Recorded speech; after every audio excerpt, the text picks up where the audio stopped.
Well, hello. How is everyone? I hope you are all well. This is just a quickie with Harsh. And you're looking amazing, by the way. Absolutely amazing. How do you do it? Midweek hum. It must be because you now got to this point and you think, you know what, we're halfway there. This is now the home straight and start perking up a bit. Mondays suck. Wednesdays you're getting towards, where you want to be going. But anyway, stop rambling, Harsh. Get on with it. What are you talking about? This is video 2 of 2 for the day. You know me, I do try and bang 2 out in a day, most days, much to some people's hatred and other people's love. I'm going to keep doing it, just to annoy those who don't like it. But anyway, what are we talking about? We are going to be talking about the Idaho 4 case, but we will be giving the Idaho 4 case a break tomorrow, unless something groundbreaking happens, unless something does pop out and goes mad. Who knows? It's possible. But today, what we're talking about, because earlier on today we was talking about the facts and the trolls and how those two go together, which was off the back end of a live stream that I did yesterday. So if you missed the live stream, do head over. And don't forget, also tonight, I did do a reminder in the first video, I'll do it again here. I'm over on Break the Ice channel tonight on live. That is 5 p.m. Eastern time, which is 10 p.m. British time, UK time. So if you don't want to miss it, be over there, and I will put a link in the description to a video on that channel so you can go and check it out and prepare. But anyway, some people were talking about Bryan Kohberger. They reach out to me and they're like, all right then, what would you need to see? In terms of, we're talking about facts and the stuff that's out there, what would you need to see to make Kohberger guilty? What would you need to see? And I think that that's a bit of a given, really. What I would want to see is actual proof, something that you look at and you go, wow, how would you get out of that? Do you know what I mean? And what I mean by that, like we talk about his car being shown on video, I would want to see an image of Bryan Kohberger entering that house, or proof that Bryan Kohberger had been inside that house and he'd been inside that house on that night.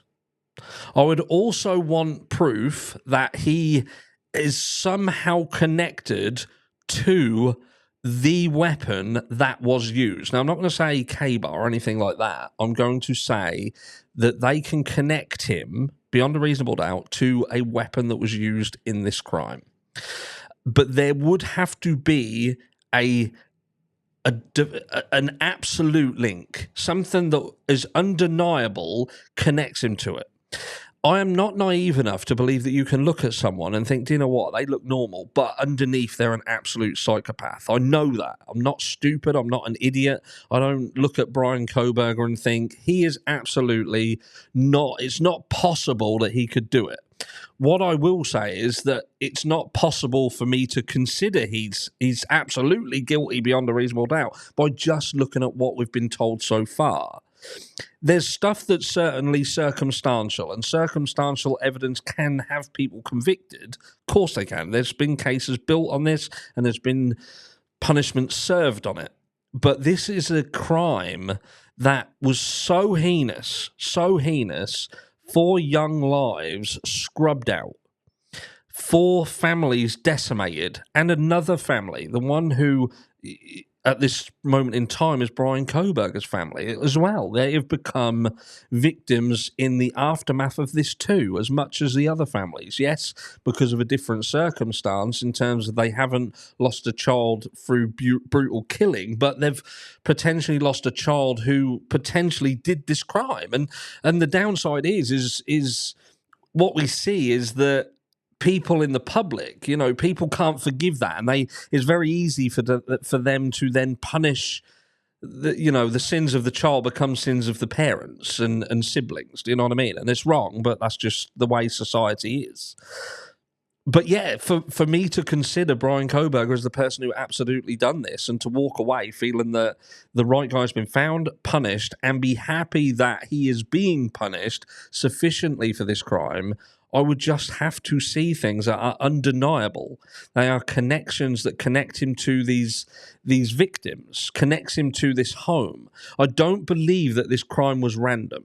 I don't believe there's a randomness to it. I don't believe that he just left one night and just picked out eeny, meeny, miny, mo and went into that house and done it. I don't believe that. There has to be more. Now, whether that is going to be a case where we see electronic data being the thing that hangs, I know that this can be done. I've spoken about before things like the Burla report, for instance, where there are vehicle forensics that can absolutely place cars in certain areas at certain times, as much as to tell you who was in, or not who was in there, but to be able to establish how many people were in the car. The route that these vehicles took, when they waited, where they waited, how long they waited, the speed they were traveling, direction.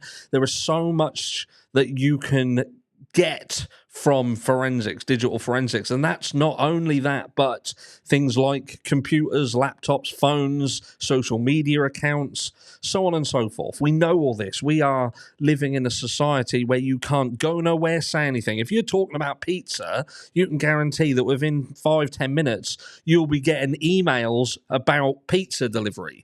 You will be looking onto Facebook and there'll be ads that come up, Domino's Pizza, 2-for-1 offer. We live in that society. So you're being followed, you're being tracked all the time.